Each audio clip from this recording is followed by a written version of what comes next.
this presentation, the following key points will be discussed.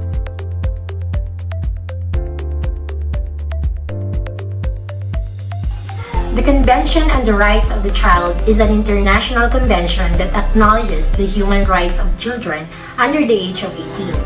The importance of society, communities, and families in promoting and protecting children's rights is highlighted. The convention sets up in international law that states parties must guarantee that all children without marginalization benefit from special protection and support, have access to areas such as education and medical services, grow up in an environment of enjoyment, love, and awareness, and are educated about and partake in attaining their rights in a convenient format. It is the most extensively ratified human rights treaty in nearly every nation on the globe. More countries have ratified the convention than any other human rights treaty in history. 196 countries have become state parties to the convention as of October 2015. In almost 10 years, governments, non-governmental organizations, human rights activists, attorneys, health professionals, social workers, educators, child development specialists, and religious leaders from all over the globe negotiated the principles in the Convention on the Rights of the Child. As a consequence, a consensus agreement has been created that recognizes the relevance of tradition and cultural values in the protection and development of children. The Convention's guiding principles are non-discrimination, the child's best interest as a major priority in all matters concerning children, the child's innate right to life, the state parties' duty to make sure the child's survival and development is to the greatest extent possible. The Children's Rights Convention 1989 protects the rights of children. According to Article 2, these rights must be utilized without discrimination. In Article 23, it includes particular provisions for disabled children. And Articles 28 and 29 explains the right to education. According to Article 24 of the Convention on the Rights of Persons with Disabilities, Paragraph 4, students with disabilities must be provided with reasonable accommodations to receive an equal education as others. If the students does not receive the assistance they require, they should be able to file a complaint. In Article 24 of the Convention on the Rights of Persons with Disabilities, Paragraph 5, in order to operate effectively in inclusive context, teachers must be well-trained. The Committee on Rights of the Child encourages governments that have ratified the Convention to submit periodical reports on the state of children's rights in their countries in order to monitor and support progress on the Convention's implementation. The committee looks through the findings and offers recommendations to the states. The committee requests international help from various lands as well as technical aid from organizations such as UNICEF as necessary. The committee prompts all levels of government to use the convention as a guide in policy development and implementation, including developing a nationwide plan for children, tracking how much of the budget goes on children, carry out regular implications assessments across all government departments using real information about children's lives, and establishing an individual child's advocate.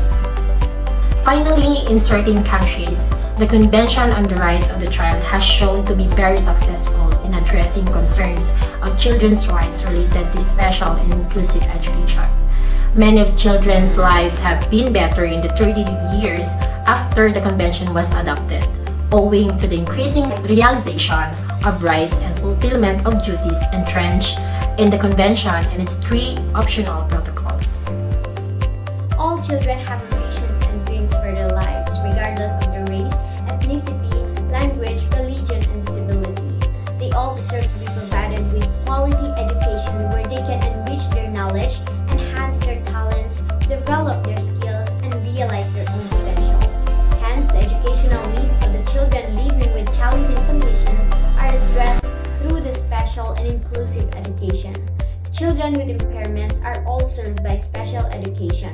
On the other hand, inclusive education is not limited to the education of these children. It includes the education of the learners who have disadvantaged learning situations.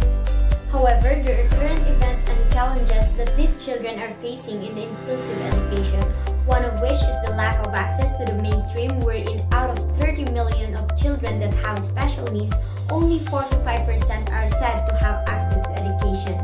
In Article 2, it was stated that state parties shall respect and ensure the rights set forth in the present convention to each child within their jurisdiction without discrimination of any kind.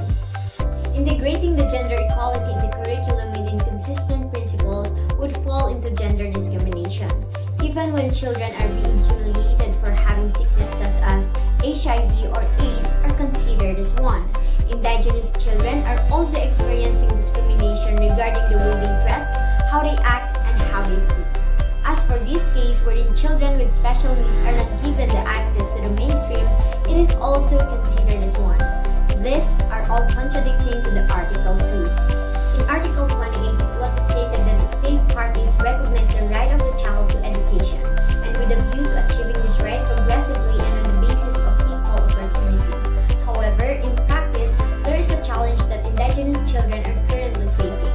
They are less likely to be enrolled in school, and there is a continuous high dropout in literacy rates than non-Indigenous children. Most of them have reduced access to education. This is due to a variety of factors which include insufficient educational facilities and teachers, direct or indirect costs for education, as well as lack of culturally adjusted and bilingual curricula, which is connected to the Article 30. Another challenge in inclusive education is the lack of awareness wherein the teachers, parents, and community are lacking of idea, positive attitude, and sensitivity, which also results to discrimination. This can be addressed by the Article 29.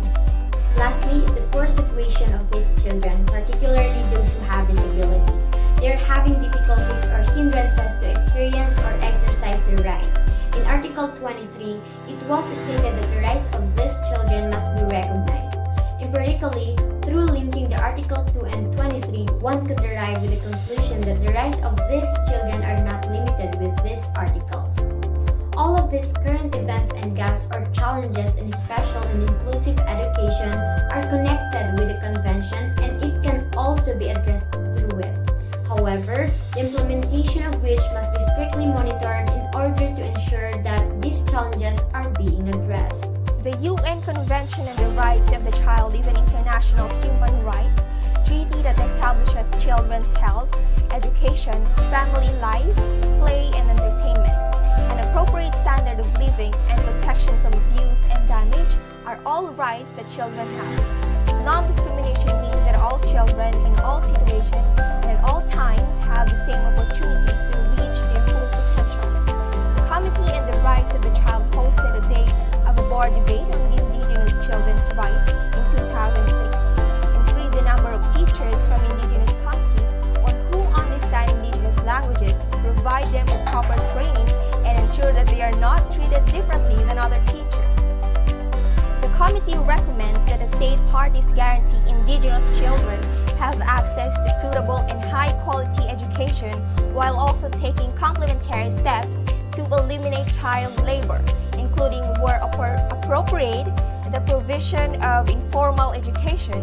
It was also said that the goal of education for children with disabilities should be inclusive education, because the education of some children with disabilities necessitates a type of support that may not be readily available in the regular school system.